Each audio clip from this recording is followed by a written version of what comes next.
tidak bernyawa. Ya kan? Tetapi Al-Quran, demikian juga hadis, seringkali menggambar makhluk-makhluk ini seakan-akan makhluk bernyawa, berakal, dan lain-lain sebagainya. Di sini kan begitu, dia mendengar. Nanti kita baca misalnya ayat yuhyil arda ba'da mautiha. Dia menghidupkan bumi setelah kematiannya. Rasulullah bersabda, Al-Uhud yuhibbuna wa nuhibbuhu. Gunung Uhud itu cinta kita, kita juga cinta. Ini mengapa ini Al-Quran menggambarkan makhluk-makhluk hidup itu, makhluk-makhluk tak bernyawa itu bagaikan hidup. Nah, itu tujuannya antara lain agar supaya kita menjalin persahabatan dengan makhluk itu. Seakan-akan dia makhluk hidup. Jangan menyia-nyiakan dia. Bimbing dia. Itu sebabnya juga Nabi Muhammad, pedangnya dia beri nama, gelasnya dia beri nama, cerminnya dia beri nama. Ini perlu pemeliharaan, perlu persahabatan. Itu antara lain, ya. Di sini digambarkan bahwa ini makhluk-makhluk hidup. Kita kembali. Kalau langit sudah terpecah berkeping-keping, bumi sudah rata, datar dan sebagainya, apa yang terjadi ketika itu? Tuhan bersumpah demi langit, demi bumi ini. Apa yang engkau akan sampaikan wahai Tuhan? Dia tidak jelaskan apa yang dia sampaikan. Kalau dalam istilah istilah bahasa Arab, jawabul qasam tidak ada, ya kan? Ini yang mahasiswa lain, jawabul qasam tidak ada.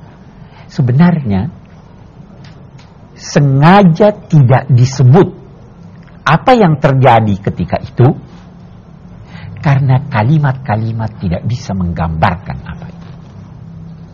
Terlalu hebat. Tidak cukup kalimat kamu wahai manusia untuk saya gambarkan. Itu satu pendapat. Bisa jadi juga gambarkanlah sendiri, bayangkanlah sendiri apa yang akan terjadi ketika itu. Sebelum ini sudah pernah saya ceritakan apa yang terjadi sebelum ini. Coba gambarkan kira-kira apa yang terjadi. Kalau langit saja yang begitu kukuh begitu, apalagi manusia. Itu yang dimaksud. Nah, sesudah itu Allah kemudian berfirman, ya ayyuhal insan innaka kadihun ila rabbika famulaqi. Wahai manusia, engkau bekerja bersungguh-sungguh sampai letih. Kadah itu artinya bekerja bersungguh-sungguh sampai boleh jadi tergores ini kulit. Ya, ada kan orang yang bekerja santai. Ada orang yang bekerja ini. Kadah itu bekerja bersungguh-sungguh. Famulaqi, maka pada akhirnya engkau akan menemuinya. Nah, kita bertanya, menemuinya, nyanya itu kemana? Nya besar atau nya kecil? Nya besar. Oke, bagus. Kalau kita berkata nya besar, maka engkau akan menemui Tuhan dalam arti menemui ganjarannya atau balasannya.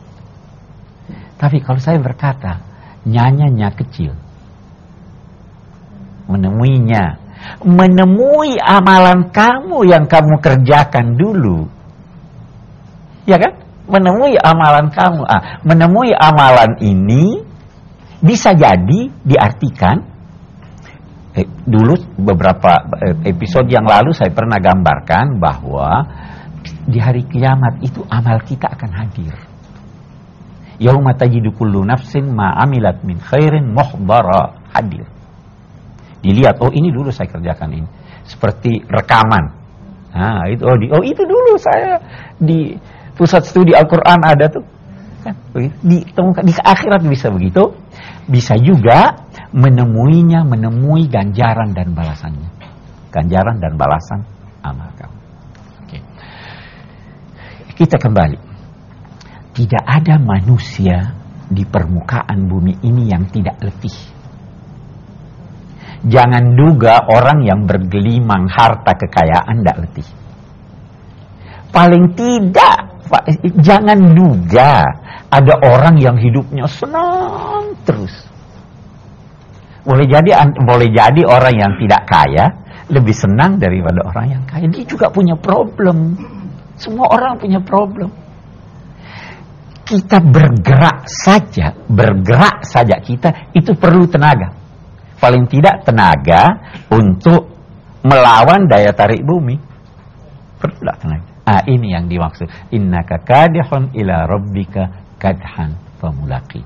Baik, kita tentu saja ini amalan, ada hasilnya, ada kitabnya, ada rapornya. Kita akan lihat setelah fragmen berikut ini.